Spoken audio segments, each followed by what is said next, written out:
अपने बच्चों का जन्मदिन आप मनाएं तो बच्चे छोटे होते हैं, बड़े विचार करें कि 5 साल 6 साल बच्चे की उम्र बीत गई, चली गई। खुश मत होइए कि इतना बड़ा हो गया, वो खत्म हो गया, 5 साल खत्म हो गया। 5 साल में इस उम्र को गंवा करके हमने इसको क्या दिया?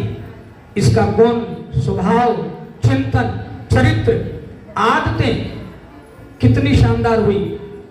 और आपको बताएं, भारतवर्ष में आपके देव संस्कृति विश्वविद्यालय के शोध संस्थान में एक यंत्र रखा हुआ है जो फ्रांस के साइंटिस्ट डेविडसन ओविस ने बनाई है। उस मशीन पर जब आप बैठेंगे तो आपके आभा मंडल का रंग दिखता है। 40 प्रकार के रंग अब तक खोजे गए हैं, वैज्ञानिकों ने खोजे हैं। भाई साहब क्या कहते हैं, देवताओं के चित्र में जो पीछे उजला दिखाई देता है ये सबका रहता है।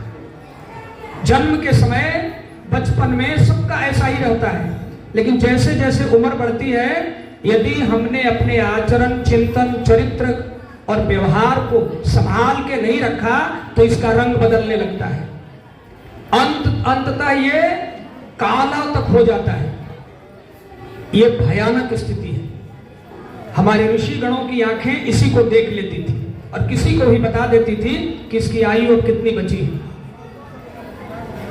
बहन भाइयों, जन्मदिन मनाने के दिन अपनी समीक्षा करनी चाहिए कि जो बीत गया सो तो बीत गया, अब कितना बचा है ये भी नहीं पता। अब आज से एक एक क्षण हम अपने आचरण, व्यवहार, चिंतन, चरित्र, खान पान को ऐसा बनाएंगे कि हमारी प्राण शक्ति बढ़े, इसकी फ्रीक्वेंसी बढ़े। यदि हमने गई गुजरी प्राण की अवस्था में अपना देह त्याग दिया तो अगला जन्म जो हमें प्रकृति देगी, उसका नियम है, उसको शास्त्रों की भाषा में ऋणानुबंध का सिद्धांत कहते हैं। देखेगी कि इसके प्राण की आवृत्ति कितनी है, तो जिस तरह का खोल आपके लिए फिट बैठेगा वही खोल हमें दे देता है। खोल क्या है? इस शरीर जो है ये खोल है।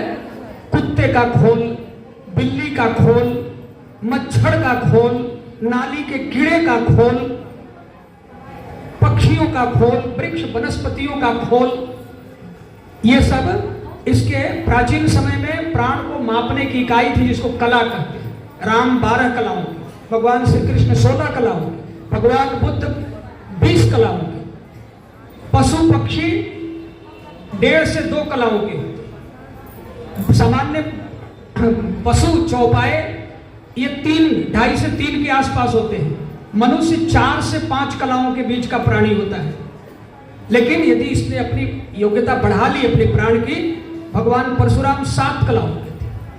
तो जब जब जैसी जरूरत होती है वैसी अधिक प्राण बल संपन्न आत्माएं आती हैं। और हम कौन माँ बाप चाहेंगे कि एक बार हमारे कुल में जिस बच्चे ने जन्म ले लिया वो दोबारा कीड़े मकोड़ों के जीवन में चला जाए? कौन माँ बाप चाहेंगे? हाथ उठा के बताइए तो, कि हमारे बच्चे अगले जन्म में मच्छर बन जाए, नाली का कीड़ा बन जाए। कौन चाहेगा? नहीं चाहेगा। लेकिन यदि हमने अपने बच्चों की आदतें नहीं संभाली तो उनकी आदतें उनकी प्राण शक्ति को घटा करके नाली तक पहुंचा देंगे। यह नियम है प्रकृति का। यही विज्ञान हमारे यहाँ जन्मदिन के अवसर पर हमारे ऋषि बता